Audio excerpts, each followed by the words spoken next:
Hello friends, welcome to my channel. ఈరోజు మేము మారిసన్స్లో Indian paneer తెప్పించుకున్నాను. పన్నీర్ పీసెస్ని చిన్న చిన్న పీసెస్గా కట్ చేసి ఒక బౌల్ తీసుకొని దాంట్లో ఆయిల్ వేసాను.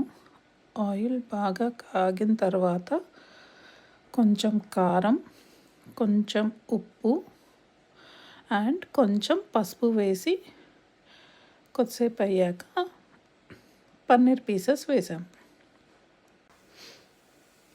పన్నీర్ పీసెస్ అన్నీ ఎర్రగా అయ్యాక ఆ పన్నీర్ పీసెస్ని తీసి పక్కకు పెట్టాను. దాని తర్వాత అదే ఆయిల్లో బే లీఫ్ ఇంకా మసాలాస్ వేసాము. తర్వాత ఫ్రైడ్ ఆనియన్ వేసాను. ఇది టమాటో కాజు పేస్ట్, దాన్ని ఆయిల్లో వేసి కలిపామన్నమాట. తర్వాత కొన్ని వాటర్ వేసాను. బాగా కలిపిన తర్వాత పన్నీర్ పీసెస్ వేసాను. Finally the butter is there. ఆ బటర్ వేసి చపాతీతో గార్లిక్ నాన్తో తిన్నాము. Thank you so much for watching. Bye. It's a quick recipe. Try to do it. Thank you. Bye.